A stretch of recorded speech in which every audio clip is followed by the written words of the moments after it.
Okay, today we need to discuss Confusopolis, okay? This is what we need to discuss. Okay, But dude. first, let's chat about the G7, because I find this to be quite interesting. And also, did you watch any of those Peter Thiel or Chamath Palihapitiya videos I sent you? Chamath, yes, I got the. I was going backwards, so I watched the homeless dude, and then I watched up through where Chamath starts answering questions, but I ran out of time. Okay. Yeah, Chamath is that, good, eh? yeah, he's like there are going to be a couple of things where I disagree with him, but how refreshing is it to have somebody tell you just the direct truth or like represent themselves honestly? Absolutely. It's He's incredible. It is. And he's And really quite actually, smart.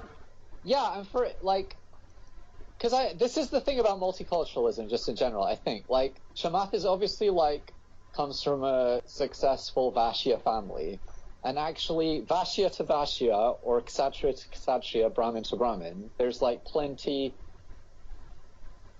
Because I would be doing business with someone like him. Like I go to his thing, I'd sail across the sea for the East India Company, and then I come across the Chamath Palihapitiya originally in India, and I'd buy, I don't know, like gold or woven goods or some sort of high quality product from him.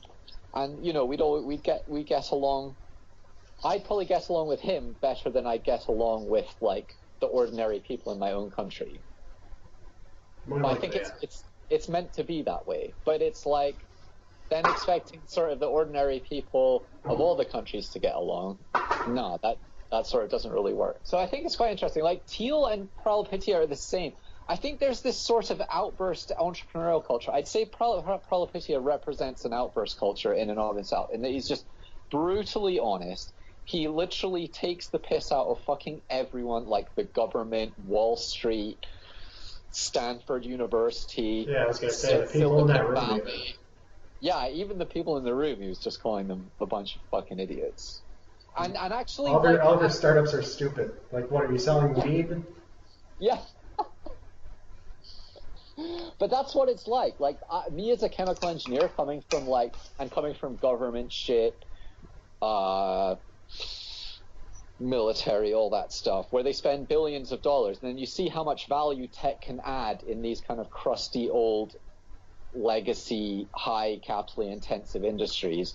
And then the people actually investing in the tech are investing in like very dumbass shit on the whole. Like some of it actually has crossover because the people who do the robotic stuff, you can then apply that in the oil field. But it's not like Silicon Valley isn't investing in like oil field robotics directly. It's like they'll develop something and then the ideas get memed over. Right. It's But they're almost not. accidental, like academic research or something that somebody noticed and said, "Hey, I could actually use that." Yeah, basically.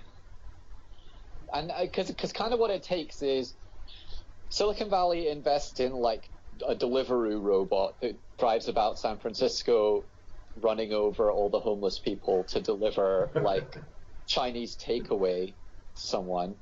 And then Halliburton say, okay, we're a fully integrated digital oil field company. And then some nerd in Halliburton, some self-deluding neurotic, sitting there reading the news first thing in the morning, sees this YouTube video of the delivery robot, and then he's like, aha, why don't we just do that to Delivering tools to people out on the work site. Yeah, absolutely. That's actually not a bad idea, by the way. Yeah. Well, all this stuff is happening. There's people doing autonomous dump trucks. So for construction and mining, that's like huge, especially in the oil field as well. Like right now out in the Texas, there's truck drivers getting paid like $120,000, $140,000 a year. Obviously, they're pulling loads of overtime, but if you turn that into an autonomous truck, you know, an autonomous truck can drive like 24/7 and will never get tired, hungry, or need to go to the bathroom type of thing. So, yeah, but it's just interesting how it's happening. And that's kind of a mistake I made. I thought Silicon Valley would be interested in these kind of industry-specific use cases, but they're more interested in just what's around them.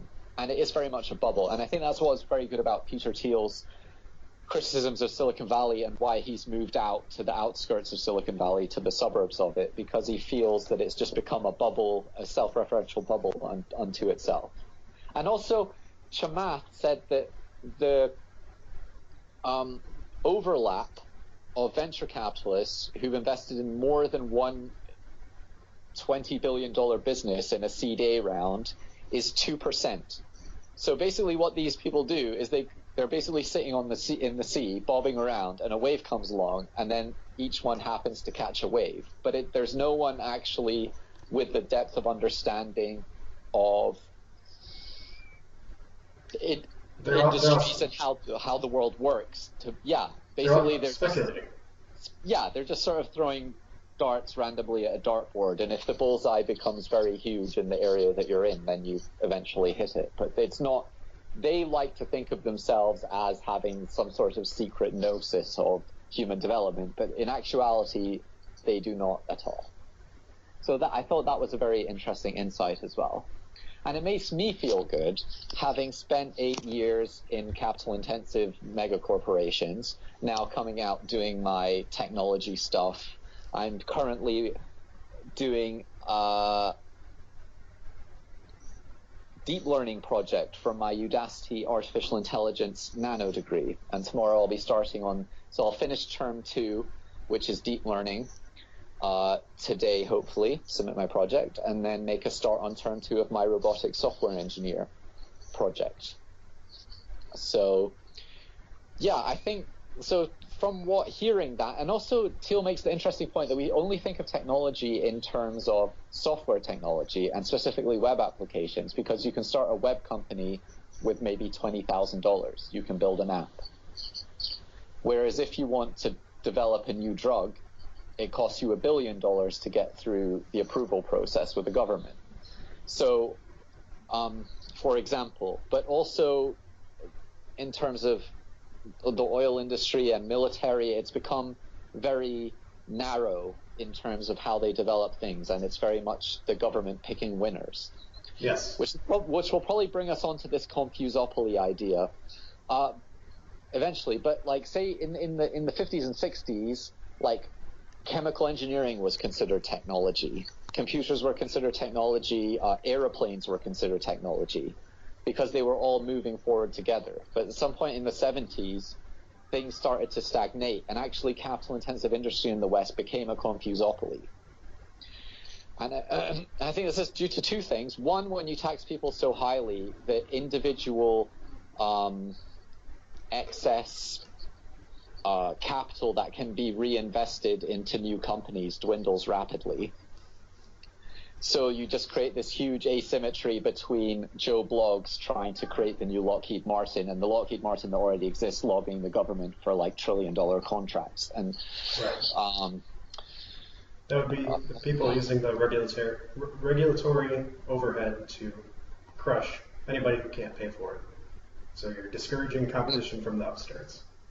Yeah, and then a kind of a funny thing happened whereby it's almost like this kind of hacker culture then merged with business and VCs and became what we consider technology today, which is the internet and JavaScript, Web 2.0, 3.0. It's the continuation of the people that couldn't be held down by the rest of the stuff and actually carried through these kinds of 1950s American values to the present day. So if me listening to Peter Thiel, he sounds like someone who the private school I went to would bring in for a morning assembly to speak about the business that they started or something. Like there's something like very actually sort of old-fashioned about his values, even though he's seen as very new, very innovative, he thinks very differently to other people, and he's on this cutting edge. There's actually a great deal of kind of traditional values that you can take from them. I think that's the same with Pralapitya, that guy as well. These people they're Vashyas that haven't been subsumed into the kind of grander Overwatch thing, and they've managed to sort of maintain their own independence of thought and not been brainwashed, I think, which is nice. Anyway, So with that being said, I like to speak about Confusopolis because I see them as so bristling with opportunity, actually. Huh. Now that's a take I haven't heard anywhere else. But a lot of people, they look at it and it just sort of looks like this. I don't know. As a young millennial, kind of understanding how the thing works, when you first see it, how do you think it looks, Aeoli? Does it look like some sort of big scary monster that's immune to all attacks? Like, how would you describe it? When I'm looking at how a Confusopoly works, or say a product or something. Yeah, like a Confusopoly, like Lockheed Martin, the military-industrial complex, that kind of thing.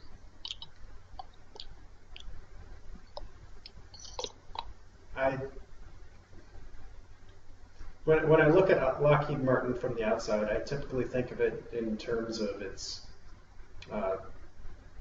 effect, and then probably in the normal way, which is just to see it as the effects of the entity. So I suppose I don't see it as a scary thing, but I just haven't. It's a black box, right? I haven't analyzed it, so. Okay, well, let's analyze it.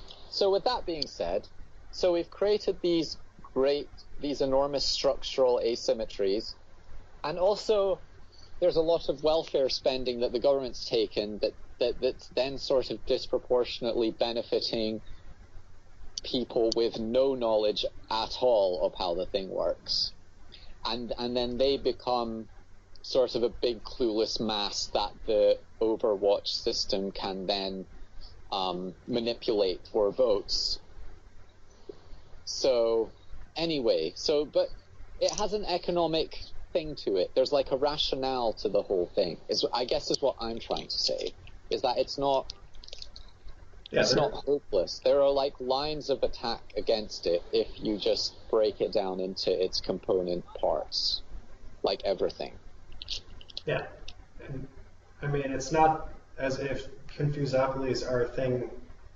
Nothing comes from zero cause at all. I mean, Confusopolis makes sense because information asymmetry is a form of power, is a form of economic advantage. So it would make sense that people who are using that are getting something from it, or are doing it for some reason. Mm-hmm. It's not that the world today is immune to analysis because it's so complex. It's that there's a lot of the noise itself serves a purpose, and if you can understand that the purpose of noise is to obscure the signal, then you can start making conjectures about what the signal might be underneath based on very large scale movements. Yeah, you can start building a filter, and you can also build a filter from first principles. Yeah. This is the benefit of the scientific method, which okay, I'm going to leave the blender barn because I'm getting too close to it.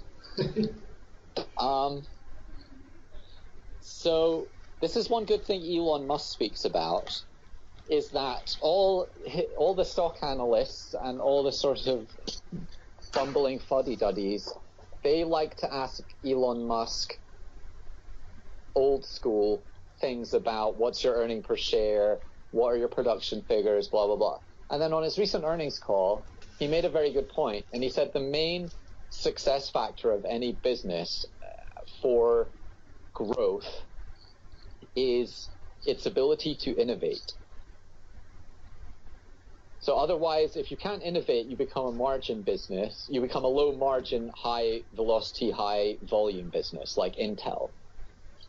So he's got all these stock analysts asking him all these questions because they're interested in quarterly returns. But then he's replying very refreshingly saying, well, look at our innovation rate. If you're going to price our stock, that's what you should be looking at anyway. So with with that being said, we can look But more that's deeply hard. based on yeah. Well, this is an interesting line of attack, and this is something that Pralapitya made a good point on before, is that there is the lines of attack have quite a high barrier to entry, and you need to kind of be patient and be very persistent in pursuing them, because all the big problems,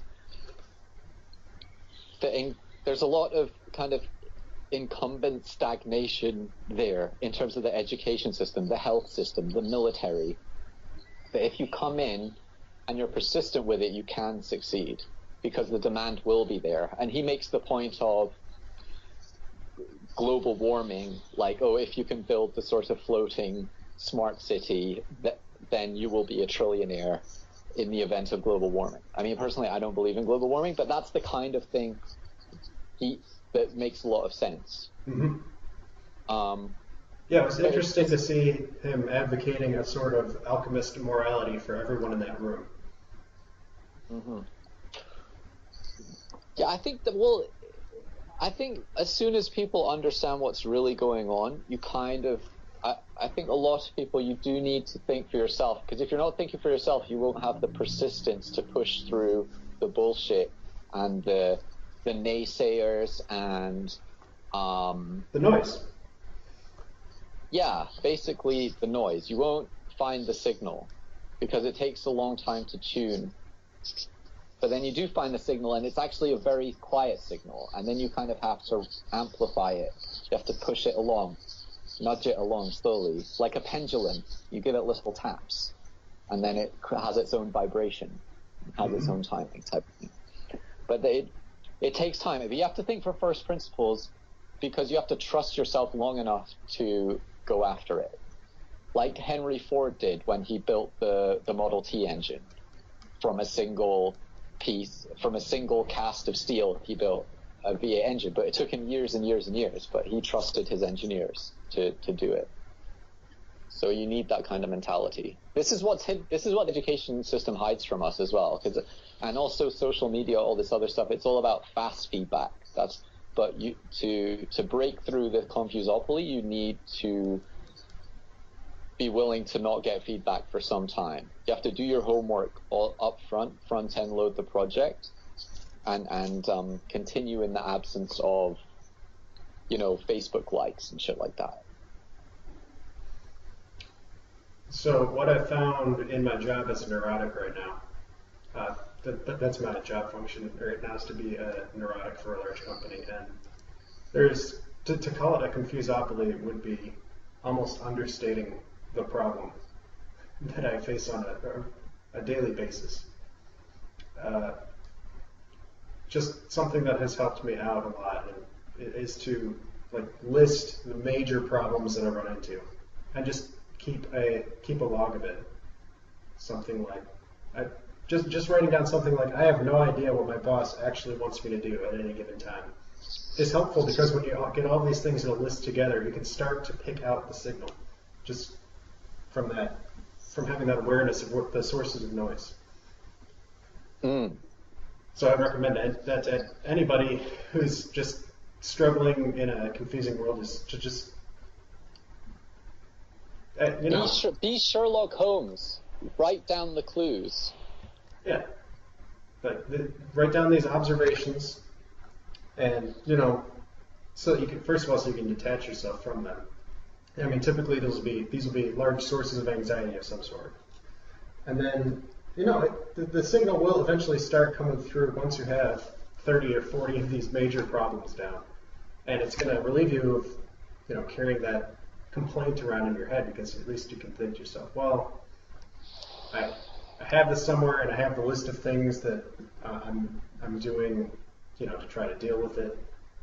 It's not me. That's the big problem. You have to remember that the problem is not you. Yeah, that's the first thing we all need to get over, is that, yes, it's not, the thing works by making you question yourself, and making you, especially for a neurotic, they make you form your own narrative that suits the situation of those providing you with money and an ability to live. But you have to work out what narrative your employer wants you to give, okay, until you're ready.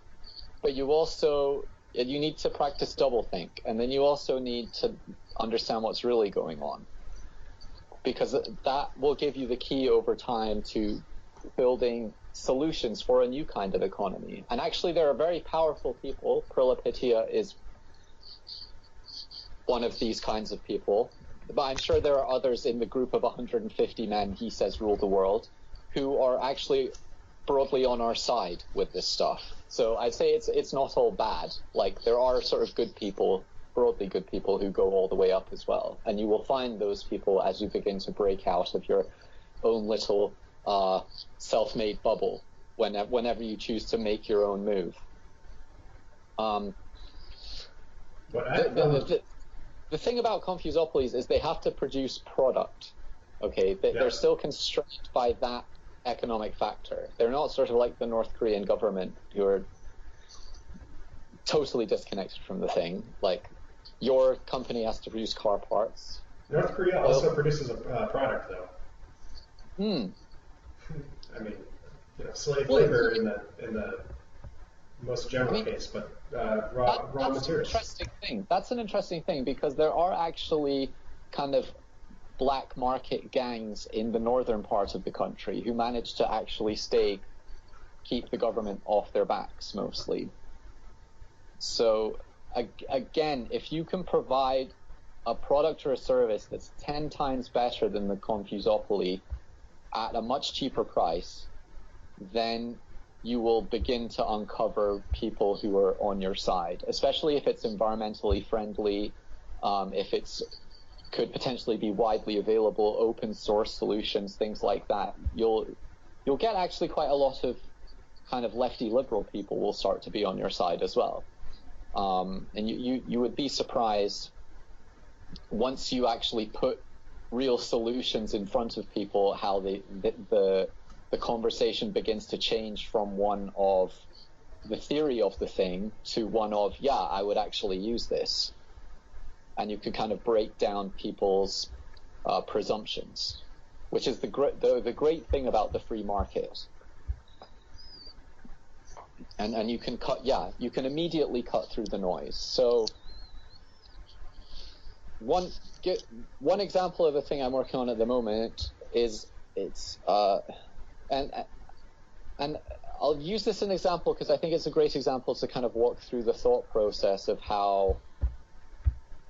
the bad things that we're faced with technology and the good things that we're faced with technology, and how we can start to change the conversation. So it is robotics engineers who've had long and illustrious careers with big major corporations, and they've prototyped a system where you can create robotic Lego bricks for small-scale manufacturing. So, for example, the idea is you maybe put 4 of these bricks together, and you put kind of use Coca-Cola bottles in at one end, and out the other end you get furniture, for example. So you put something in to the plastic thing, the plastic gets melted, extruded into a 3D printer. The 3D printer then produces furniture for people to use. So we're talking about modular black box engineering type stuff, manufacturing engineering type stuff, made from... Yes. Okay. So, and immediately, I think something, and then if you can have an engineering system that pays people for creating the software and hardware designs for each module, and then some kind of tokenized ecosystem where you create a robot currency and everyone gets some sort of minimum social equity in the thing. Maybe you get 100 credits per year just for existing. This would encourage so much bottom level innovation, which is where the key for me is encouraging Neanderthal types to create and build solutions that are affordable for the masses, that make the masses feel like they have genuine economic ownership. And if we had something like this, immediately we'd break the poison of just mindlessly importing Chinese goods, which is separating people from, which is totally separating kind of cultural values from economic output. You change the discussion around technology, because once again people would feel much more connected with the technology, and you change the conversation again because people would feel empowered by technology. It's not just DARPA creating kill drones to shoot protesters.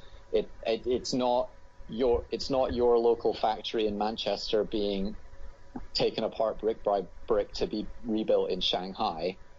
It's like you in your back garden can put your Coca-Cola bottles into your little machine and make whatever you want.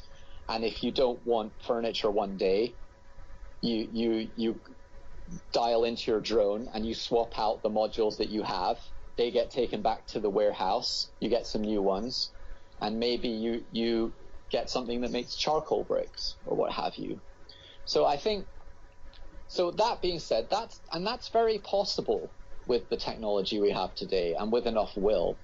Are we saying more possible than Mao trying to get everybody to have to get everybody forging steel in their backyard?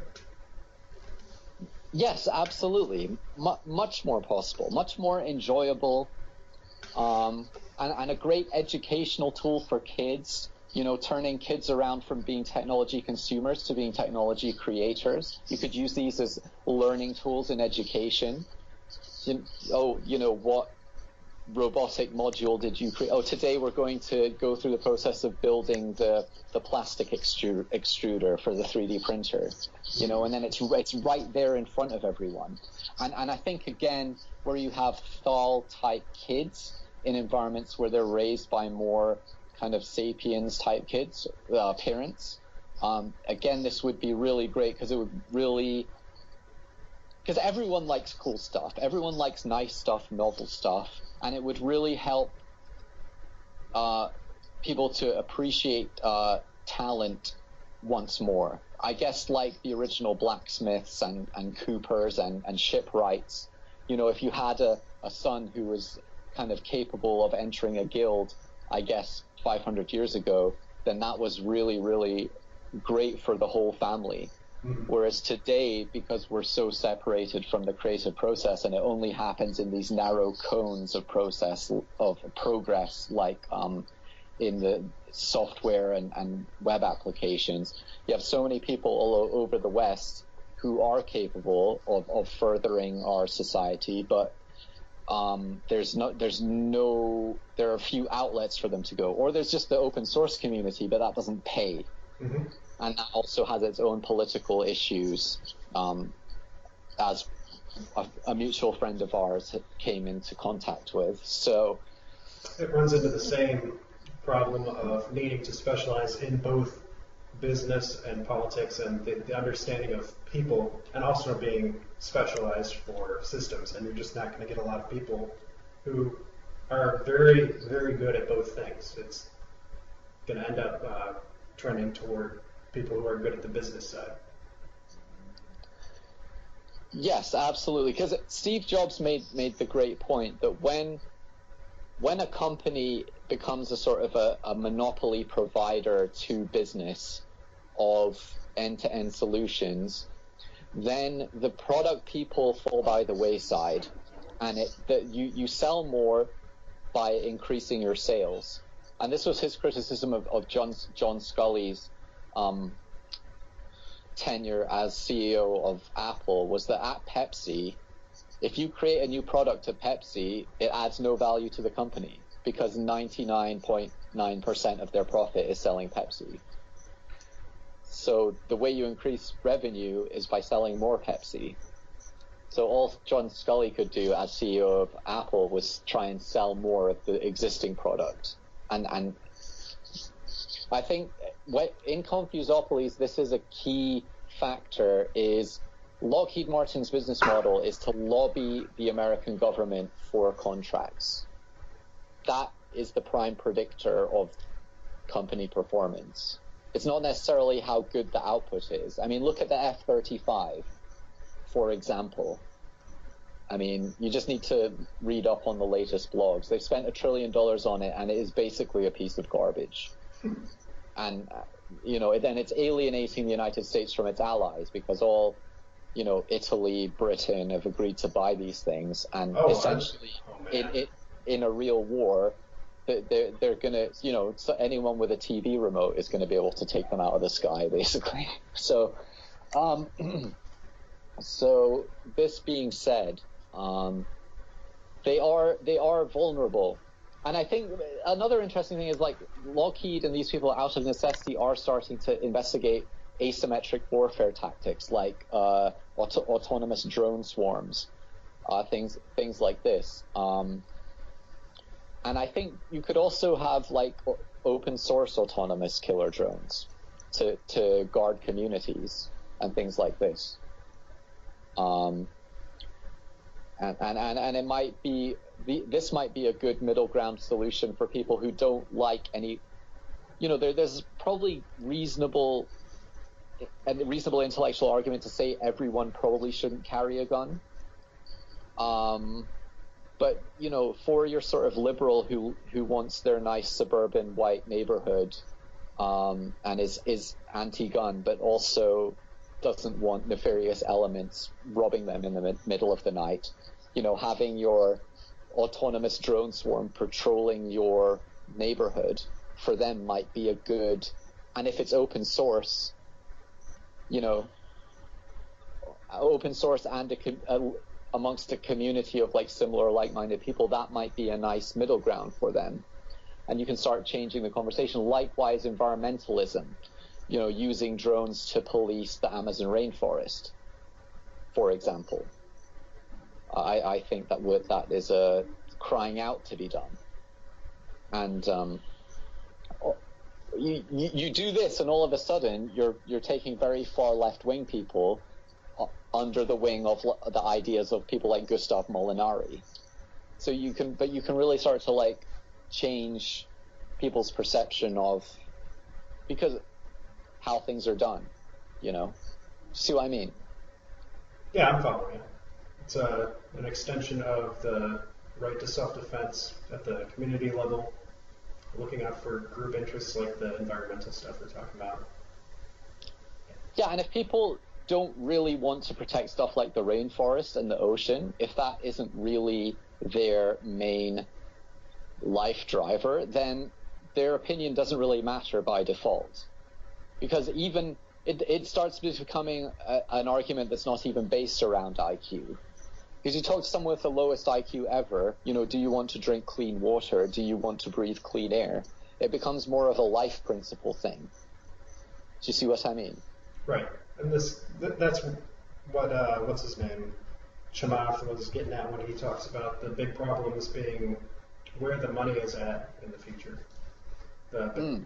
The stuff like building, the floating city that can survive what he sees as an inevitability, which is the shrinking of the land space to live on, and most of the earth being covered in water. And to solve these big problems, one thing that I really have liked about your blog is it's made me realize that there's a whole class of intelligent people who could potentially create brilliant engineered solutions, who aren't getting funding, who aren't connected into the kind of business hierarchy. And major part of the problem, or solving it, is actually bringing these people into the thing, creating economic ecosystems for these people and giving them a foothold on the ladder. So I think some kind of, like, open sourced engineering community, initially based in robotics, because I think asymmetry around, like, structural institutional asymmetry around AI and robotics is extremely dangerous, because what you will end up having is, like, plutocrats setting their enormous drone swarms onto sort of disobedient, poor sections of society. And to me, that's, like, a major problem that can be solved, should be solved. No one's really going to disagree with you, and you can actually point to the robot operating system. open source robotics, what Udacity are doing, teaching people about robotics all across the world, you can actually point to evidence to say that this sort of thing has legs and it can go places. And I think that's, in terms of the propaganda war against the Confusopoly, you do have very strong footholds in which to break the cycle of bad conversations, which are basically go like, why aren't you doing things in this way, X? And then they basically say, you know, they make, probably your big eye melon would sort of give you a derisory look that's basically like, okay, well, that's one black mark against your name, and if you dare ask that question again, then I'm coming after you. So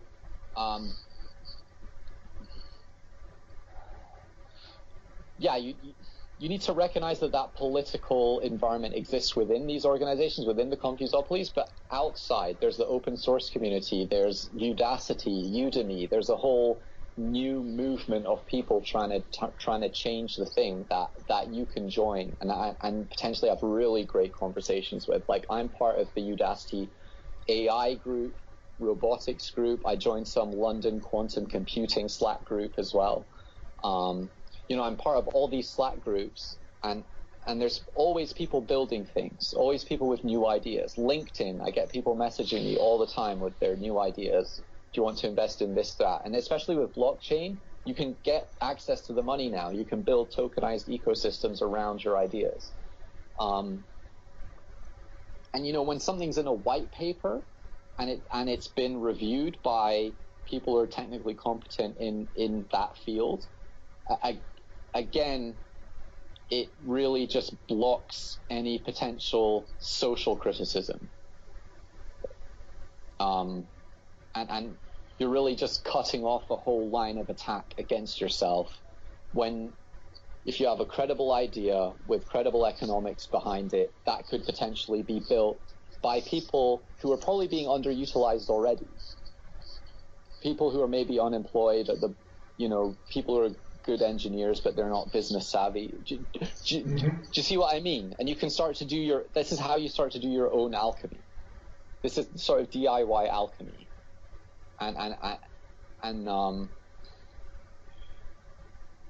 Yeah, so I blabbed on a bit, but I guess the main thing is that if you're standing toe to toe with the Confusopoly system, there is a strategy that can work, okay, and you can cut off a great deal of the lines of attack that will come against you these days. As I see it, one of the problems that stands out to me most, because it's personal, that you're trying to solve here, is that of exploiting people with high technical value who have low social value. So this is something that we've talked about before. I don't remember if it was a podcast or not, but it'd be your technical people, your nerds who are, or that was with Boneflower. That would be your nerds who are just not popular. So they don't understand how people work, and they don't want to. And they're thinking there's so much value to be mined from these people, as a capitalist. How do you intend to build up, say, an institution that solves that problem? Because I haven't quite figured it out. And if you look at the Confusopoly issue, I think that's where it comes from. It's strategic to introduce a lot of noise into the system, which confuses the signal so that people are caught in these information asymmetries that can enslave them for life and extract their value without, giving anything back. I think that's generally where all the deceit, deception, the enormous webs of lies come from, like Bruce Charlton talks about. And so how do you fix that problem? Well, for me, nerds, it's not that they don't understand social skills, it's just that they have their own unique perception of social value, which is based in what you deliver, how genuinely trustworthy you are. So they don't power talk, they don't posture, There's just a whole bunch of things that normal people do that is not on a nerd's radar, and to try and think about it would send them down a big abyss of things that they probably shouldn't understand, because it might lead to mental problems. So what they do is they just shut it out, and they try and focus on the work that they do. And I think so. And this is what's really great about GitHub and the technology community in general, open source, is that someone's contribution to an open source repository is largely probably 70 to 80% based on how much value they add to it, how good their code is, how readable it is, how much they follow the Git forking ethos of the project. And all these things are really good for nerds because everything's like quite rigid, set down. There's a right and a wrong way of doing things, and in these systems they do very, very well. And actually, that used to be the whole point of a corporation, in my view, was to create these kinds of GitHub bubbles that they were like a cell wall that allowed nerds to get on and provide the value, and then the corporation was sort of like a membrane around them that insulated them from the rough and tumble of the rest of the thing. Right, so what we're talking about here is providing some insulation, but not too much. But that sounds like a difficult optimization problem to me. Well, GitHub is already doing it very well. I mean, there's some particularly difficult. I mean, Mycroft is a sort of a belligerent SOB, and so he kind of falls off the side of it. But I think most nerds, if they are talented, find a place in the open source community somewhere, contributing to projects. Okay. The problem is they aren't paid according to the value that they add. Right. So it's something that they're doing primarily in the hope of being paid later, being recognized for the value that they're adding. Yeah. So what normally happens is a new coder will contribute to 4 or 5 open source projects, add it to their CV, use that to get freelance work. The freelance work then leads to maybe starting a company or being employed, etc. So it's sort of part of the development process. But it's actually... This is exactly like being an orbiter in game talk. But it's really good because it creates a clear apprenticeship pathway. So we have these apprenticeship pathways already emergently forming in the tech community for nerds who are free to add a lot of value within that small sphere of human development. And I think that there's great room to expand what the lessons learned from that to more generally to corporate life and to how things, where the big money goes, which is like defense, healthcare, oil and gas, these kinds of trillion-dollar businesses, government services. And I think actually this is a big part of Microsoft's purchase of GitHub, because they have so many corporate partners, and probably every day they're seeing the things that their corporate partners don't do well. And I think them buying GitHub is actually them trying to implement a certain engineering delivery process with their clients. So I actually think Microsoft are starting to be smart about this too. But and that actually Microsoft buying GitHub is a positive development, because actually Microsoft themselves are beginning to tackle the confusopoly problem. And just seeing there's so much just free wealth created on GitHub, millions and millions of people doing all this work for free, and then all these people in these big corporations literally doing nothing. So to me, I see it as like a reintegration of 2 sectors of society that's starting already. Right. So you're talking about bringing the economic value and the cultural value back together. Mm-hmm.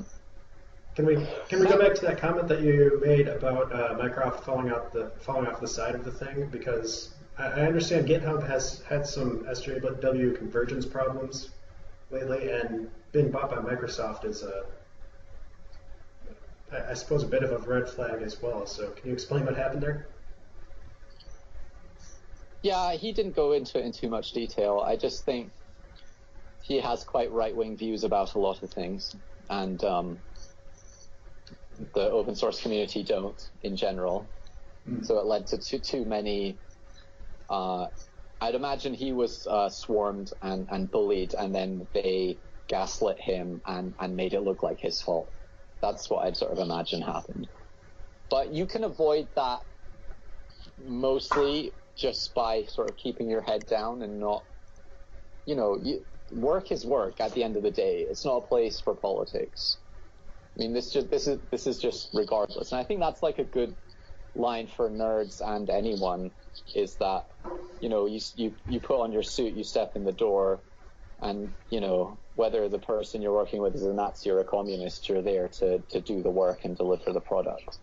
So I think that actually suits everyone quite well. And again, it denoises the thing. And GitHub is way more denoised already than the Confusopoly system. So, and that's true, because you can look at how many commits a person has, and take a quick look at some of them to make sure that they aren't all frivolous.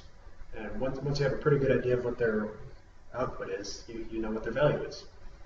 So the signal is very easy to measure that way. Yes, and it's especially good for engineering.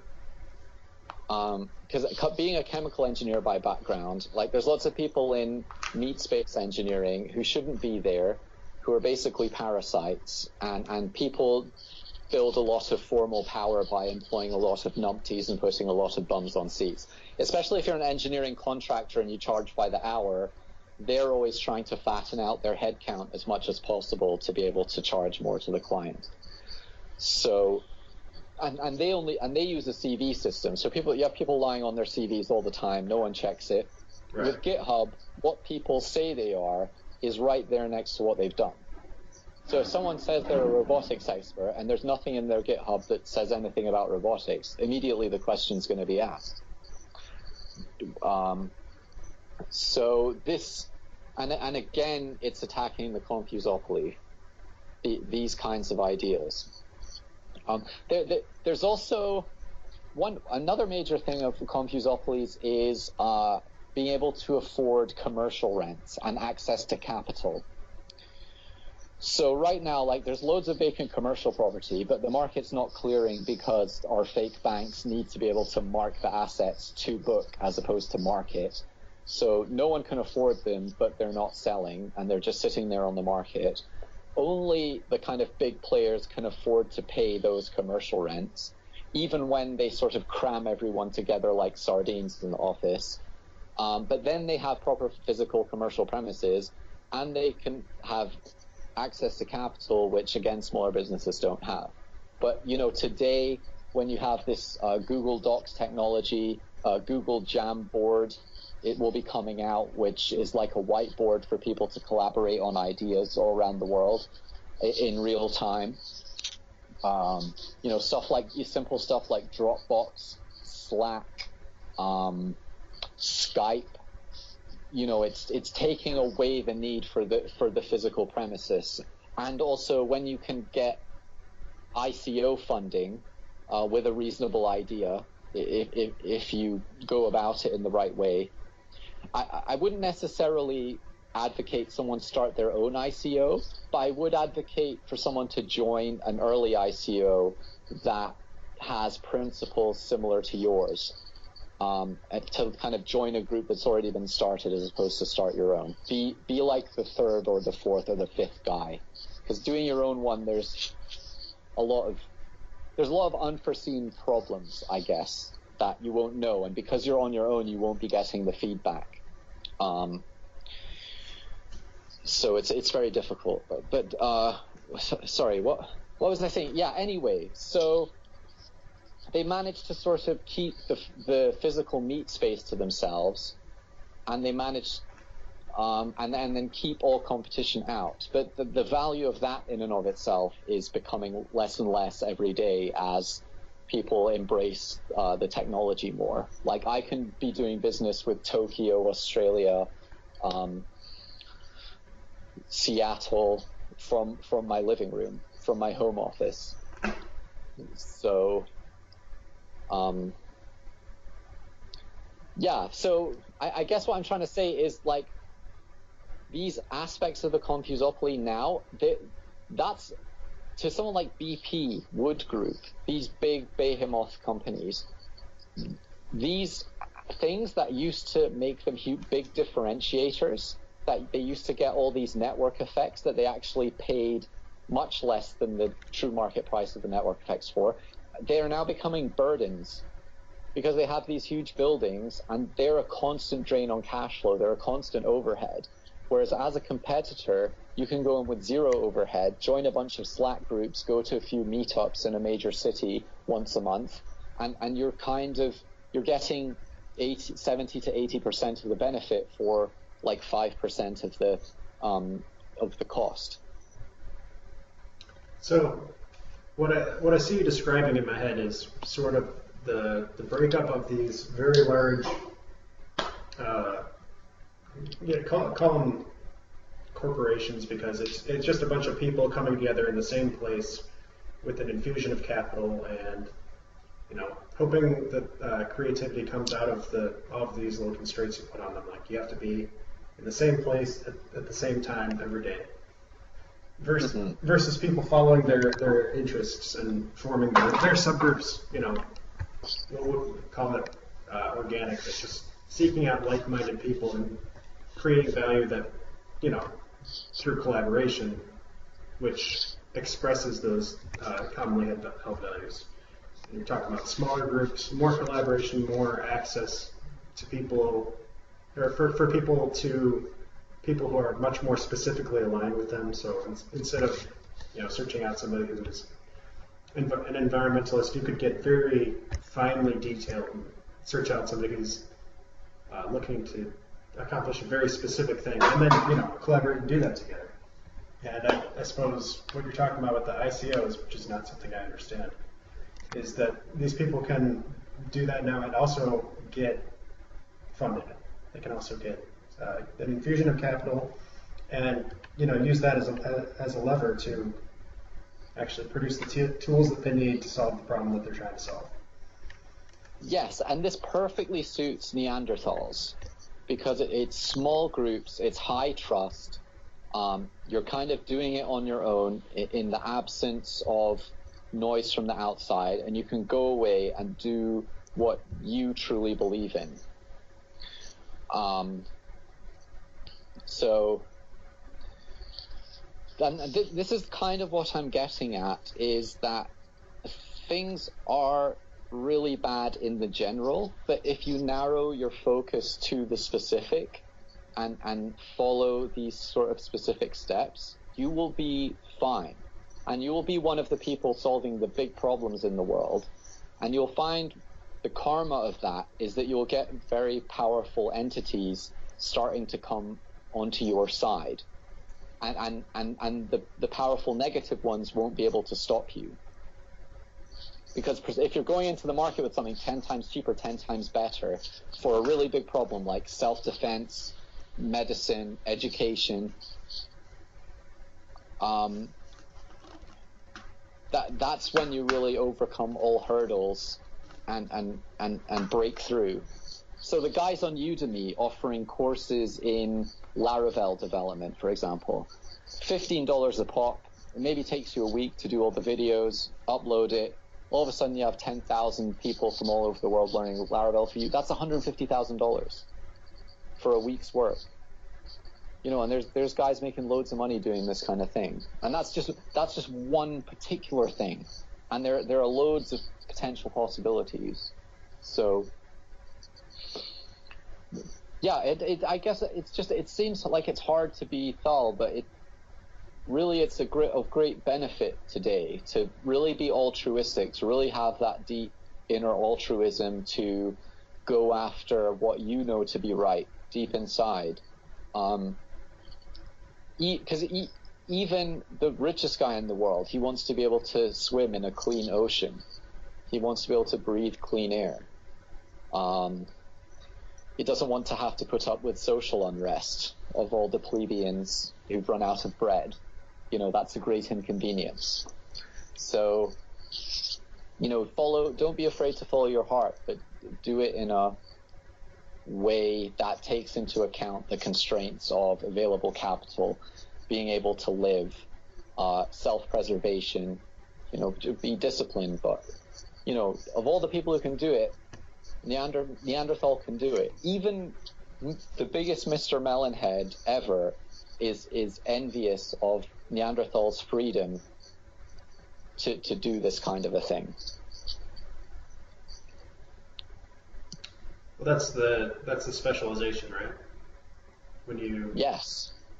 When you don't have to play the melon games, play the alpha, what do you call it, jostling for position at the top all of the time, which is a very competitive thing to do. So it's going to end up spending, most of your brain cycles on that. If you can just concentrate on something, that is a blessing. Yeah, it's Neanderthal, and it's Neanderthal's superpower. And I predict that to solve all these major environmental sustainability problems, these trillion-dollar problems, global infrastructure management, even just roads, and even just urban things where cities now can't manage their budgets, and there's a whole bunch of things that cities do that could be done much cheaper. Urban trees, that's tens, maybe hundreds of billions of a market worldwide. It's just managing urban trees. Never mind the roads, the sewers, all this kind of stuff. So we will need like hundreds and thousands of Steve Wozniaks to solve each of these problems, because we'll need new solutions if humanity itself stands any chance. If you're not going to go Texas Arcane and build your bunker underground, and you have some hope for humanity, then humanity will need thousands of Steve Wozniaks for each one of these problems.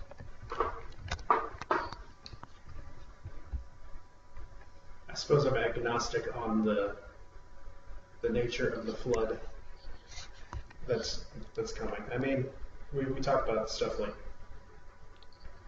the storm and economic upheaval around 15 years from now, but I'm pretty convinced at this point, like what's his name, the Chamath Palihapitiya, talking about how global warming is going to flood the earth. I'm pretty sure that these are just metaphors for everyone understanding that there is a turn of the cycle coming. Yeah, because, well, the only one he can say in public, I think even then he had to check himself and say that global warming is the problem, because he knows himself that it's not really the problem. It will be a deluge, but not a literal deluge. Yes. So you can either lose faith completely and be like Tex, or if you do have any faith whatsoever, then I think even the meanest bastard of one of these trillionaires knows that there's going to have to come from somewhere thousands and thousands of Steve Wozniak types. Because even, how big is Apple now? $1 trillion? How much is Wozniak worth? I honestly have no idea. Like maybe 20 billion. Let's say 20 billion. Okay, in terms of global infrastructure is 40 trillion. The new global infrastructure that we will need to build is probably 3 times that again. Goodness. Sorry, I looked up his net worth. Jobs is valued at $8 billion, and Steve Wozniak is valued at $100 million. Steve, only 100 million? Mm-hmm. Okay. Well, anyway, it's nothing to. I dare say that both men are probably comfortable. No, that's not a small amount of money. I imagine that both men would be okay with that sort of distribution of that wealth, because Steve Wozniak is probably just interested in being comfortable, whereas Steve Jobs has probably been more competitive. Yeah, if you look at Steve Wozniak's Twitter, he's all about sort of traveling around, walking in the woods, hiking up mountains, like looking after his kid, loving his wife, and sort of helping people. He is basically like a big cuddly bear, and everyone loves him. Everyone loves Steve Wozniak. And you know what? He would not have that kind of money if he hadn't partnered with Jobs. Absolutely. There's another, I sent you, it was a story from a while ago, and it's the story of the people who make pizza cheese for Pizza Hut. And it was a similar story. He was sort of like an Italian gangster type whose family owned a cheese shop. And then he over time specialized in mozzarella cheese for pizza takeaways. And he hired his Neanderthal nerd to do all the science behind it. And the Neanderthal nerd never had a single piece of equity in the business. But he was only paid a wage. It was probably like $700,000 a year or something. But it's quite telling. The sort of empty gangster cheese tycoon had all of the equity in the business, and his technical expert had none. But apparently he went to work every single day until the day he died. The Neanderthal guy, because he was so passionate about making pizza cheese. And this company, they do Pizza Hut, Domino's. They're like,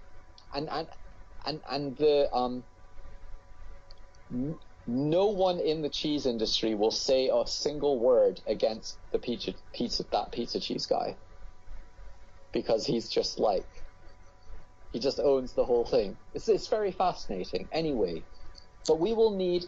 Pralapatia makes the really good point that we're putting our nerds to work on like pizza cheese, delivering weed, delivering cookies, on stupid dumb problems that aren't really worth very much. Right, we're talking about solving very small convenience issues for people who are already very comfortable. Yes, whereas we should be solving, say, Skid Row. So Skid Row in America would be considered a war crime under the Geneva Convention. Okay, it's that bad. It doesn't meet minimum UN refugee camp standards. I think we've been over this before. Yeah. How are you gonna house those people?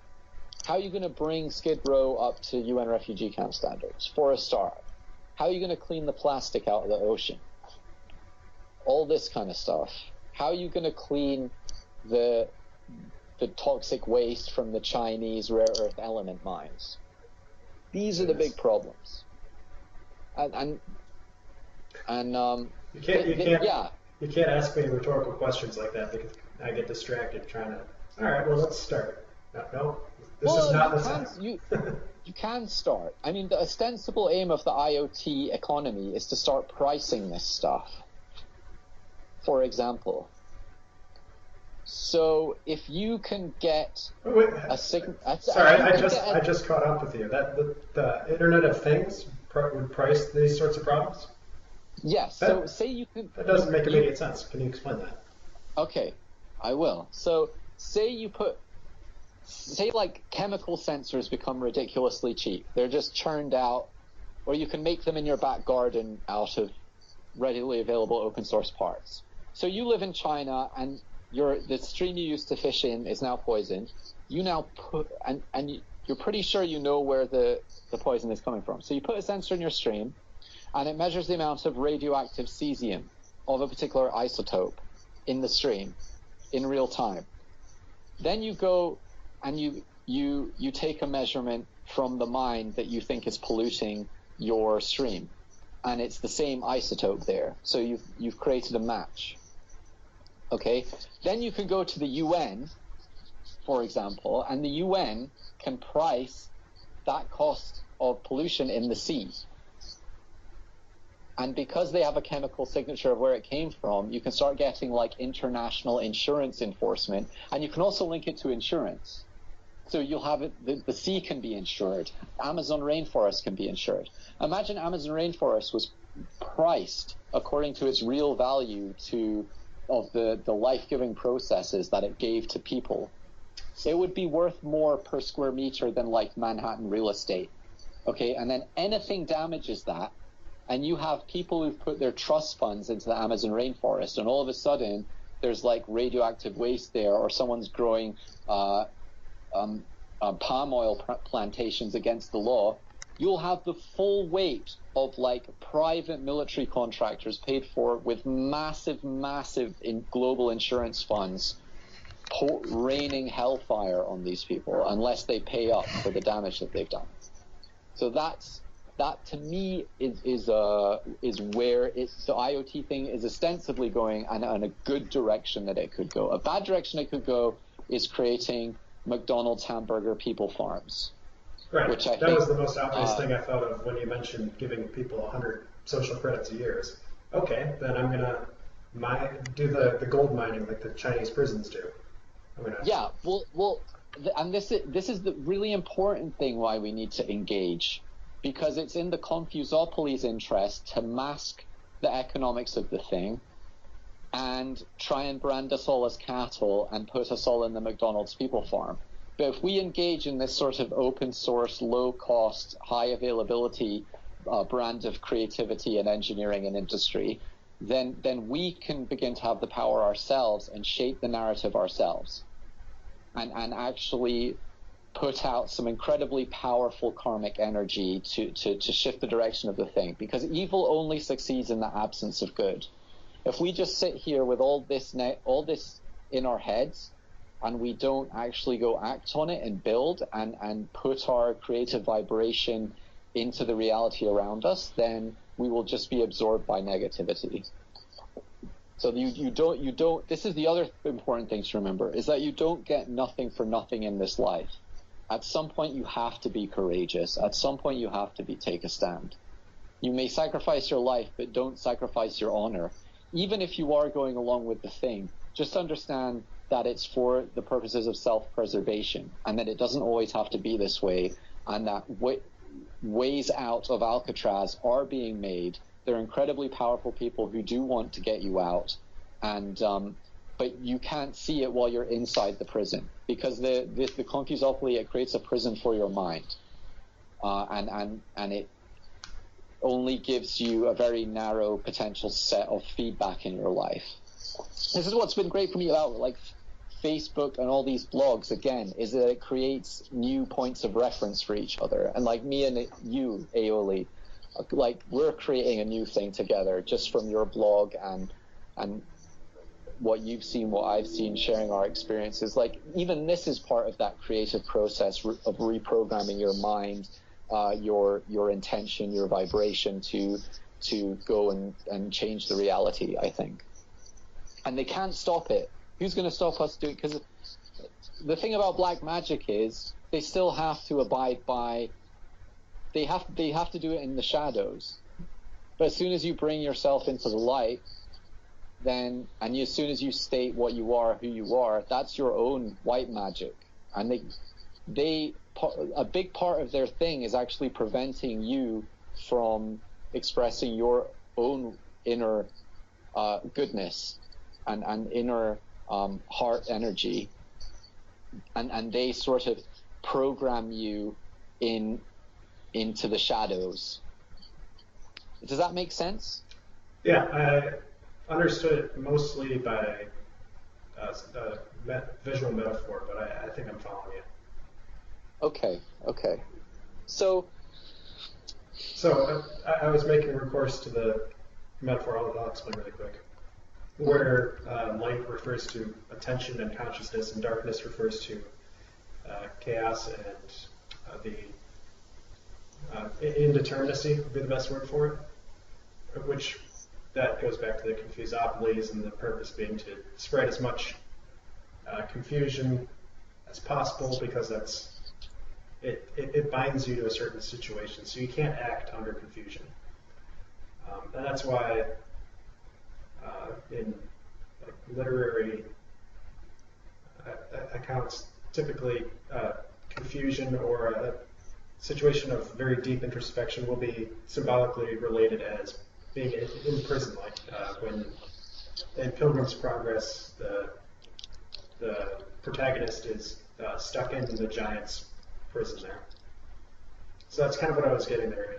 Or getting from that is that the purpose of the Confusopolis is to enslave people, is to imprison them, and then just extract those little bits of what you would formalize as social credit over time. Yes, it's sort of like it's like an open prison, basically, but it imprisons your mind within economic rules and information asymmetries that they never explain to you. And trying to sort of break out. See, I would sort of relate the darkness also to, you know how when you describe like Al Melons and MTs, how when they walk in the room, it's almost like the lights dim. Right. Because just that, like, their force of will to like bend you to their own will. When they can just look at you and like size you up in a second, they know what you know, you don't know. They know that kind of sadistic quality is central to Confusopolis, because Confusopolis ultimately are based, in the American sense, are based around sort of Nashian game theory, which is a very sort of Al Mellon way of thinking about things. It's very predatory. So, yes, it is extremely predatory, because it's all about power, negotiating position. What is your negotiating position? What do you know? What don't you know? And then using that to really sort of twist your opponent to your own will. And of course, it's very opponent-oriented, again. Right, because the purpose is not to increase the size of the pie, it's to diminish the other person's size of the pie. And you do that with that. That's not exactly predation in a nutshell, because the idea would be to take part of the other person's slice of the pie, but we're talking about a status game here. So you just want the other person to be lower, and that would be the that would be the point of that sort of power game. Yeah, and again, it's sort of like pickup artistry. It's sort of like a zero-sum game. Whereas if you're really playing the game, to my mind, then the whole pie gets bigger. And if the whole pie gets bigger, then all of a sudden you begin to attract, then the sort of karma of compassion begins to arise, where you're seen as a creator of plenty, like how Jesus fed the 2,000 with the 2 fish and the 3 loaves kinds of thing. Like that's more what you should be aiming for, I think. Especially as a Neanderthal, because trying to play game theory games against an Al Mellon is basically just like swimming with sharks. Like, it's just not a good idea. They enjoy the game far more than you ever will, and they can really push through the psychological abyss, and you cannot. So don't play them at their own game. Play your own game, and make them play your game. And they can't fight you if you're feeding the masses with 2 fish and 3 loaves. They look at that and just think it's magic, it's amazing, oh my gosh, you know. But then maybe they don't want to fight you anymore, because all of a sudden, you know, you're giving them a bunch of free stuff. And there's also the aspect of generosity negating negative intention from others, because that power of reciprocity is so powerful in people. If you're compassionate to others, then that compassion will come back. If you're compassionate to an Al Mellon, then they'll see that if someone else is attacking you, they'll attack that person who's attacking you. That's a pretty much a universal law, I think.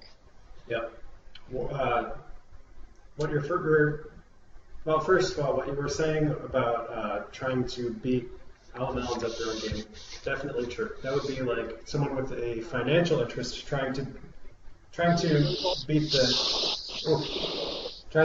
cheese scientist at his game, which is being very good at doing cheese science.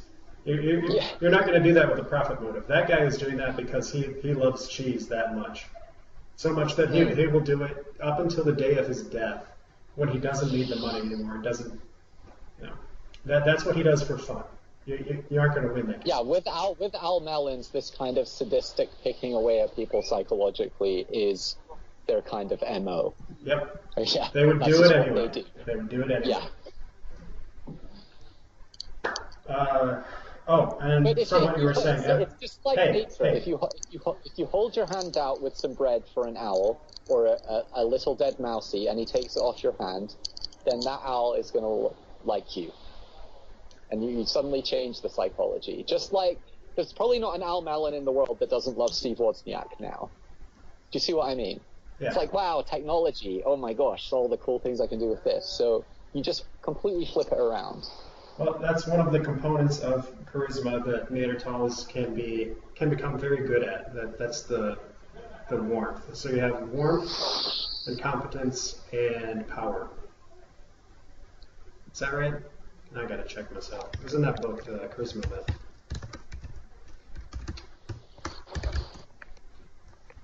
Yeah, Neanderthals, I think where you're going with this is that Neanderthals have to create soft power. Because it's no use them playing the hard power games of war, really. But they can make a nice sword for an Al Mellin who'll go top someone up with it and love him forever. Because it's the best damn sword he ever used. And in this way, this is the great way that Neanderthals can build soft influence with everyone around them. And that great depth of altruism to be able to deeply feel the suffering in others, which can feel like a great crushing burden when you're actually in like one-on-one kind of business development conversations with people and things, and you're really getting into their pain points. It is really a Neanderthal superpower to be able to work out ways to resolve people's pain points and create actionable, real, deliverable products that solve them. Right. There is a capacity. No person in the world will not love you for that. Yeah, there's a capacity for benevolence that comes with the ability to solve problems that just is not available to other people. And to solve problems in a way that other people can't solve them. Yeah, exactly. So your typical person will like go on Instagram and create a shitstorm on Instagram when they have a problem, okay? Or they'll go, oh, the government raised taxes on me on Twitter or something, okay? And Al Mellin might go and find the senator who raised the taxes on him and leave him a nasty note saying that he will reveal all the cocaine and prostitutes that he has been sleeping with and snorting over the past month. He will deliver that on a plate to the press if he doesn't change his mind. But again, it's not solving the real problem, which is scarcity of money, scarcity of resources, and Neanderthals have a unique superpower in that they're like Dr. Manhattan from Watchmen. Yeah. Is that they can create the nuclear power generator to solve clean energy for everyone, all these kinds of things. All right, so I looked it up. I got to correct myself. The three elements of charisma are power, so that would be competence. They would be one and the same. Warmth and presence. And presence is probably the one where Neanderthals are weak. So that. And Al Mellins are particularly strong. Also, snake melons are quite strong. Yes. TMs can hold presence so long as it's not for too long. They kind of run out of gas quickly, but they can sort of augment a solution to that. Mm-hmm. I think we need to discuss TMs as a particular subtype in this thing because they seem to be uniquely, probably MTs also, sort of uniquely torn between worlds. Because MTs, they still, like, ideally they want to be like Linus Torvald or like, what's the other... There's the Linus who created Linux, and then there's the Linus who does the tech reviews on YouTube. Like, I don't know this. Like they kind of want to be idolized for their technical prowess, kind of a thing, or their ability to meme ideas. That would be your MTs want to be like that. Okay. I'm asking you. I don't have an opinion on that one. I would think that sounds like a TM sort of thing. To want to be the YouTube personality who pushes Yeah, out. that's a TM sort of a thing. Yes, MTs are more about dominance through altruism. Sorry. MTs want to dominate. TM. MTs want to dominate through the creation of systems, similar to alchemists. I mean, that's what they see themselves being in their most realized form, and typically they turn out to be something more like a technocrat. Whereas I would expect that a TM wants to use their social influence to have technical effects, to solve technical problems. So they would want it to be more of a Steve Jobs type figure that way. Yeah, but they can't really be Steve Jobs because they just don't have the stamina to keep up that sort of social influence in the day-to-day influencing of people like at your job. So I think it's a good idea for MTs and TMs to join forces and to sort of hold each other to account for each to their own negative actions. MTs are, prone to megalomania, I think is how I describe what you said. And TMs are prone to superficiality, over superficiality compared to their full potential. What the Overwatch does is it locks them into a suboptimal potential state where it feeds their ego, but what they're delivering in actuality is making them weak because it's not unleashing their full forces. So an MT who's sort of part of some metropolitan committee to build a new subway in Calgary or something will feel that he is an alchemist, but in actuality he's just a project manager implementing government policy. Yeah. Likewise, the TM doing the community outreach work for the subway that goes through a poor neighborhood and has to rip up a bunch of homeless people's homes and probably not relocate them adequately. He's just a propaganda merchant being sent in as the strong arm of the law to sort of linguistically articulate that these people are fucked. He's not actually a Jesus figure. Right. He's the velvet glove. Yes. Underneath the iron fist. So it's good, I think, for MTs and TMs to collaborate. I think it's probably quite a challenging collaboration because each see each other's negative traits, especially if they're just coming out of the system and they're forming up by themselves, maybe creating some kind of consultancy or something. I think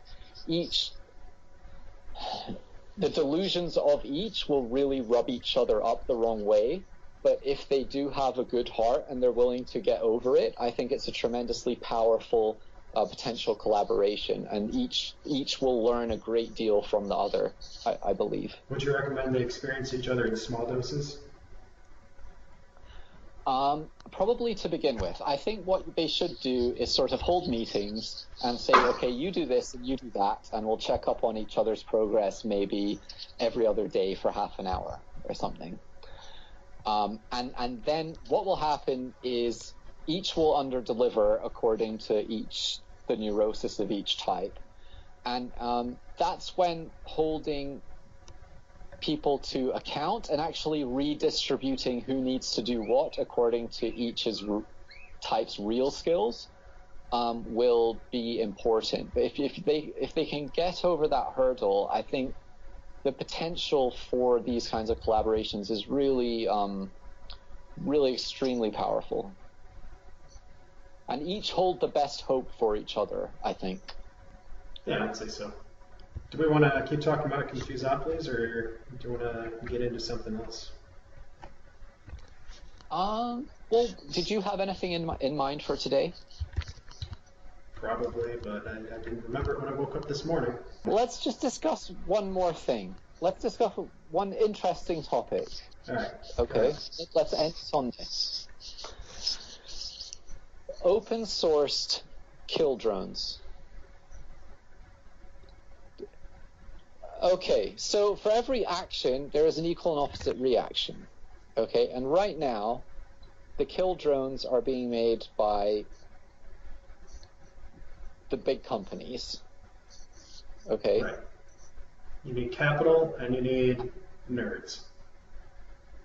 Yes. But I can see with blockchain, with there being such structural, huge asymmetries in terms of resources and things, to me, something like open source kill drones is gonna happen because it kind of has to. So the people with the power who are the first to implement these things are going to use them to be unimaginably cruel to whatever group that they don't like at the time. And you have the open source, the robotics operating system. You can buy drones off the shelf. You can pretty much make them with a 3D printer now. To me, it seems like something it's going to happen somewhere, and then how do they proliferate? I mean, I could imagine some sort of extremist Muslim in Afghanistan who's some computer science whiz kid will find a way to do it, because you can't stop him. It gets to the stage where you can't stop him. Right. He buys a $400 3D printer. He goes onto the robotics operating system, downloads all the stuff he needs. He attaches a pound of C4 to one of these things and then flies it into the local UN peacekeeping base, and away you go. You started right. Something. But I mean, how is this? Do you think it's a good thing? I think it's generally a good thing, because you'll have to have something like this to stop the Terminator robot apocalypse. Your man in the street needs some sort of means of fighting back against people who want to reduce the population of the planet 95%, who want to put them in people farms, all this stuff. How do you see the whole thing evolving as a market? Just assuming that it does, because I think it will, if it hasn't already. I think the primary use of these open source drones for warfare in particular will actually be as camera drones for big news stories, breaking things like that. You can think of it as an extension of people having cameras in their cell phones everywhere you go. You're going to have people who can broadcast different accounts of social uprising types of events. Let's say that you got a march in Washington. It's got 1 million people show up to it. And the media says, well, we don't like this particular platform. We're going to report that 1,000 people showed up. If you have a drone with a camera on it, you can report that on your InfoWars or on your Drudge Report on RT and have a completely different narrative, which is let's say the Palestinians, when the Israelis shot them up during that big huddle a couple weeks ago. Let's say they'd had a couple of drones in there to report their own story on that. Now, maybe there was a video feed of it on the internet and I just wasn't aware of it, but if you have your own swarm of drones from which you can get all the camera angles that you want of an event like that, that's going to completely change the dynamic. I mean, your snipers on the side with the much better firepower, they're going to be thinking to themselves, do I really want my face on TV as I'm shooting that kid in the legs? Yeah, and this is a really interesting thing. I was watching a live stream of a protest in London. They called it a far-right protest. It was sort of like an anti-EU Free Tommy Robinson protest. And it looked like it was just filmed on a camera phone, like a high-quality one. And it was being streamed live on Ruptly, which is RT's sort of internet news site. Yeah, that is probably, drones will just begin to be an extension of that. the other side that which you're talking about is the use of drones as a defensive weapon, or I mean, an offensive weapon, because like a rifle, you can't use a drone to defend your community so much from other drones. You have to use them against targets on the ground, probably. Versus, I mean, there's going to be probably some stuff in the future where you get your swarm of drones, light up, put laser pointers on all of them, and use them to blind the F-35 pilot who flies into airspace, because you can't possibly take them all down. So that's your high tech thing versus if you're going to have actual community driven defense, it's going to be used as an offensive weapon like a rifle. It's not so much like a castle wall. So what you're looking at there in terms of military theory is, you know anything about Lanchester theory? No, I don't. All right. So Lanchester is about and I can send you a great video by, I think it was Thunderfoot did something on this. It talks about the difference in the way a battle turns out based on whether each person can attack one person at a time. So that would be like when you have soldiers closing lines, and you have one guy in front of you that you can hit, and he can hit you with your spear or whatever. Versus if you have a very open battlefield and everybody can hit everybody else with their gun. So they're coefficients related to the sort of effective span of what you can do. Drones are going to increase that bigly. You're going to have people who can strike from their homes someone in the capital of your nation, which is obviously very scary for somebody who's a politician, because there's going to be somebody that wants to bring it down. I mean, so what you have there is a situation that's much closer to the square law than the linear law in Lanchester terms. Everybody can hit everybody. So it's like a Metcalfe thing. Yeah, it sort of expands the size of the network of people that you can exact retribution against if you go malevolent. Or we'll say if you go malevolent against them. So this would be where being somebody's enemy is suddenly much riskier. Well, this could actually be really great at balancing out federal power dynamics and making and decentralizing power to a local level, because then it would highly incentivize, say, the President of the United States to make Marvin Killdozer want to blame his town mayor for all his problems as opposed to him. Because at any one time in the United States, there's probably 100,000 Marvin Killdozers. I'm sorry, I don't know who that is. The Marvin Haymayer, the guy who made the armor-plated Killdozer and took out his town. Do you not remember? Anyway, read it up. So anyway, at any one point in the time in America, there's probably even up to 1 million crazies who want to kill the president, or something like that, or they're a member of Congress, or anything like this. I think you could go higher than that. It's probably about 20% of the country at any given time. If they could kill him by pushing a button, if they could kill the president by pushing a button and also get away with it, there's a much smaller percentage of people who would sacrifice themselves in a suicide attempt, or a suicide assassination attempt. But actually, so what you're saying is this technology would cut further into the bell curve of exacting retribution against people who wrong you without consequence, which I think overall is a good thing. And, all that would take would be for more power to be redistributed to the state capitals, more centralization, more power at county level, state level. Yeah, it would probably be a little bit more chaotic, but I think overall the economic growth and prosperity would probably be overall better. Kind of like Hiroshima, the Hiroshima versus Detroit example is probably applicable here. If your rate of economic growth overrides your rate of destructive consequence, then overall it's a good thing. I think I would use that argument with this.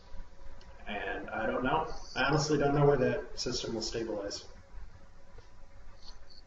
Okay, well, I'm putting my neck out there. I'm willing to sacrifice myself to say that it would probably be a good development overall, and would probably prevent civil war. Well, that's basically what guns did for a long time, was to... So you had the sort of expansion of the cycles of warfare, right? And, I mean, when guns first came onto the scene, they were so extremely destructive that just everybody was dying. And then, people said, we need to cut this out. And so it was peaceful for a bit, and then you had the situation in World War I and World War II, where just these massive levels of casualties. So I think if you were to follow the trajectory of what that projects linearly, it'd probably be like that.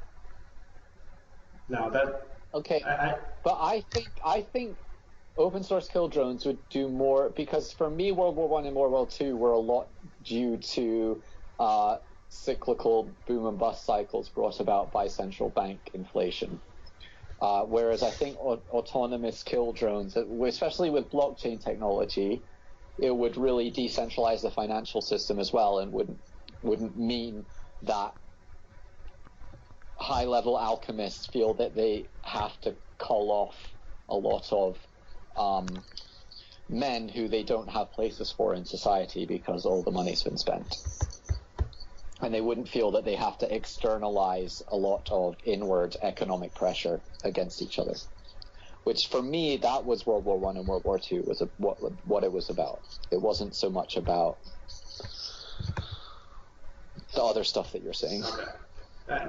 And you're saying, can you explain the externalizing internal economic pressure bit? Is that internal to the nation that their central bank is operating in? Well, yeah.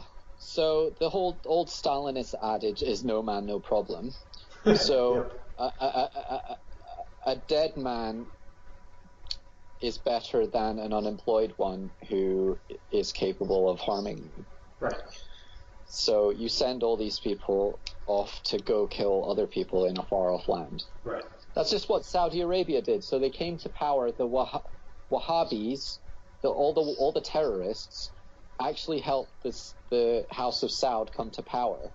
But then in order to maintain the power, they had to externalize this force of male resentment. And they basically sent them to go fight the Soviet Union. And then the Soviet Union collapsed, and then they had to, in order to maintain the petrodollar, they had to invent a new enemy. So they invented the suicide vest, and, well, there you go. Yeah. Now we have the situation we have today. But it all comes down to the petrodollar, which again was a post-war fudge of rotten central banking practices. That they had to remove themselves from the gold standard, create a new standard, but then that also had these blowback consequences of destabilizing the Middle East. And actually the Middle East has now become a sort of sewer that the West just sort of dumps all its cultural and economic toxicity into. It's just become a dumping ground. And then the karma from that is the dumping ground that's so big that the rats begin to invade the city, because the dumping ground is all of a sudden on your doorstep. You made it so big. And then this comes back to the migrant crisis, which is again a continuation of that whole thing. So, yeah. But if you have like a blockchain-based insurance network with open source kill drones, I think it really anchors the monetary system into a more sane, more accountable basis than the current system, which is basically just blame the sand niggers. Yep, I agree with you there. And this is also where the U.S. right currently falls down, is because they won't attack these things. They won't. Of course, there's the problem of what ethnicity and religion are the the Hollywood sex scandal abusers, the producers of all the toxic media, the fake news, the people who caused the banker bailout. They won't go after those people, and they won't address the historical narrative of how the economic system came to be. And the economics, as you well know, war is driven by economic factors, large-scale ones, like international monetary policy, trade deficits, these things. Trump is actually the first conservative American in a long time to actually stand up and say this stuff, which is really a watershed moment for me. For him to stand up at the G7 and say, sorry guys, but fuck all you guys. It's my way or the highway. This is extremely refreshing. And again, another sign of an outburst culture. And also that Trump saying that, he will then need to go back in America and find all the Neanderthals to build the things to make him be able to create the negotiating position that he can go back to the G7 and say, well, you turned down my trade deal. Well, look, now I've got this new technology that's increasing the efficiency of aeroplane production by 300% type of a thing. So it's a great time to be a Neanderthal, because for these negotiating tactics to hold weight, again, they will need like 1,000 Steve Wozniaks to emerge and they'll be looking for them. Yeah. Sorry, that was we discussed a lot of things in this thing, what I just said, but yeah. I was going to point out that with the drones, for example, what you have is a sort of low-cost, high-information. It matters more whether you're smart than whether you're rich to build that sort of weapon and to operate it. So that is gonna change the calculation for at least local communities. Although who's to say exactly how that's going to turn out? But it's pistols at high noon outside the OK Corral again. It's dueling. Well, when men used to solve their problems back in the day by dueling. You insulted my dog. You insulted my wife. You insulted my daughter. I didn't like how you looked at me just then. Okay, pistol duel. And this kind of open source kill drone thing, it's like pistol duels all over again. It doesn't matter how rich you are. Okay, meet me outside with a sword in 10 minutes, or your honor, it will be crushed. We're going back to much more of an honor-based, higher trust, higher consequence-based society with this kind of thing, I think. I hope you're right. Because this is the great thing about it. Okay, if your state senator puts your business out of business knowingly because someone has compromise on him and he's compromised and he actually sacrifices you because it's easier for him to do that than actually take on the people who have dirt on him. Let's say it's your competitor in the market. Yeah. If you could hit that senator down and play Russian roulette with him every single time he did that, guaranteed it would stop happening. If you're like, screw you, I've lost everything, my house, my car, my kids, my wife, I'm homeless in the street, all right, let's sit down, Russian roulette, because I have nothing to lose and you have everything to lose. all right. That's the place we're going. And to me, that is an amazingly much better place than where we are now. And this is why we had these things like dueling in the past, because it just stopped a whole lot of potential bullshit. It nipped it in the bud straight away, and it forced even the biggest asshole to actually not be an asshole. All right, counter argument. Let's say I run my people farm with my social credits, and I want my senator gone. Then why don't I just send in a bunch of my slaves to duel him? What stops me from doing that? That's a very good point. which is effectively the point of groups like Antifa, right? It is. It is. So how do you stop the rent-a-mob problem? And I'm not sure if this is obviously a problem for the immediate future, right? The present. Well, actually, what it would do is it would put paid to low trust R-type, overly R-type societies. Because in a more K-type society, you couldn't rent a mob.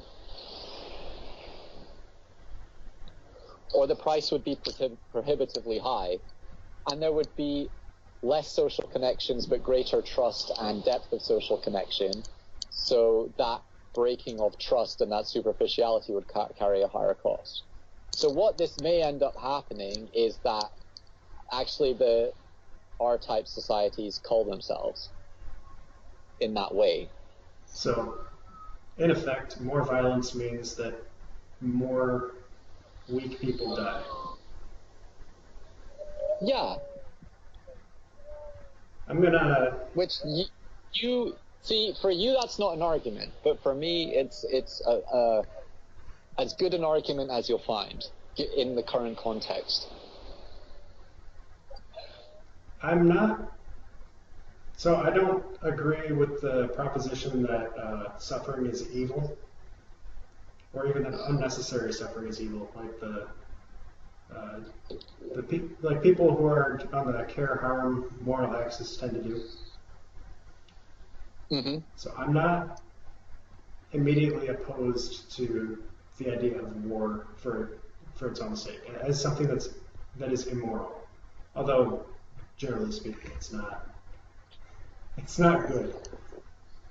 No, it's not. It's not objectively good. But at some point, you kind of have to address the game theory of the thing.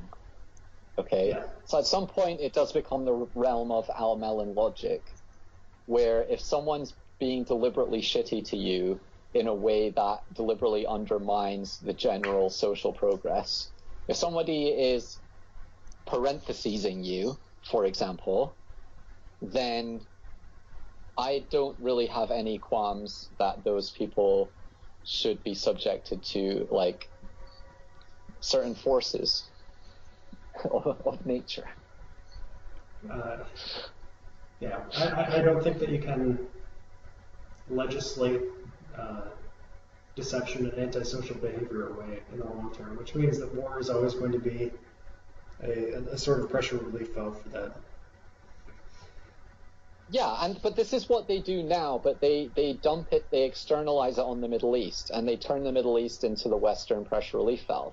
But now the Western pressure relief valve has blown over, and it's now pouring hot, flaming liquid onto America and Europe. So we need to have more internal capacity for pressure relief and make it happen in a safe way. That might not be pleasant. That might not be. It might turn your stomach a bit, but we have to. I feel we as a society have to be man enough to accept the burden of this stuff and not just dump it on poor kids and women overseas and just think it's okay because we don't see or hear about it, or we see it through the filter of CNN. And then when Middle Eastern TV covers it accurately, we say, oh, well, they're siding with the terrorists, so blah, blah, blah. You know, this is why we're fucked now, okay? This is why we have the refugee crisis, why when Americans stand up and say, oh, are anti-Islam, well, actually, from a moral human perspective, they don't really have much weight with the rest of the world saying these things because look at what they've done. So we as responsible men need to start finding mechanisms in which that we can internally deal with our own violent tendencies in a more honorable way, I feel. Yeah, because what we're doing right now is the societal equivalent of psychological projection. It's really not good. No, it's not. You have the Chinese slaves making all your stuff, and then you drop all the bombs on the Iraqis and the Afghanis who can't fight back, and then you still can't beat them. But and then this thing that you're doing has been hyper normalized, and then it becomes the trend. Oh, the Chinese are just our slaves. Well, the Chinese have actually bought up all of Canada and are in the process of buying up all of America. And actually, these donkey farmers in Afghanistan are kicking your ass hands down. After how long you've been there, you still can't beat them. So it's about, and then this feeds into the soy boy narrative, because in not having the strong male role models who are able to deal with conflict in a strong masculine way, you then undermine the kind of archetypal male in society, and then you breed soy boys by single mothers who are too happy to sort of cannibalize each other and play Nintendo in the meantime.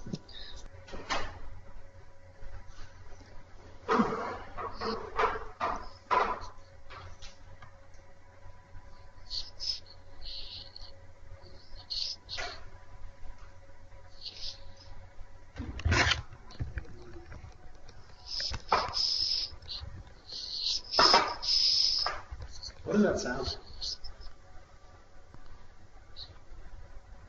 What sound? It sounds like it could be writing, or it could be frenzied breathing, or... Anyway. I think, yeah. Do we have enough material? I just like to wrap up and just like say one last thing. All right. Is that we sort of been around the houses with the Confusopoly thing, and it's like a function of prevailing hyper-normalized economic factors and social factors, global politics, technological stagnation, and all these things.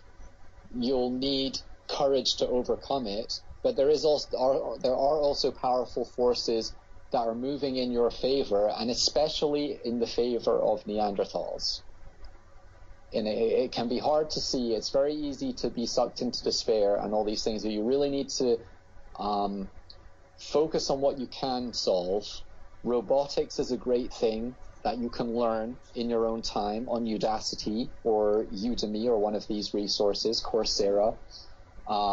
Very powerful technologies, drones, the robotics operating system, and again, web applications, these things, using web applications to do business 10 times better than it's currently being done. Like you have to really, everything that's bad, you need to flip around into an opportunity as a way to solve problems, and the universe will begin to work in your favor.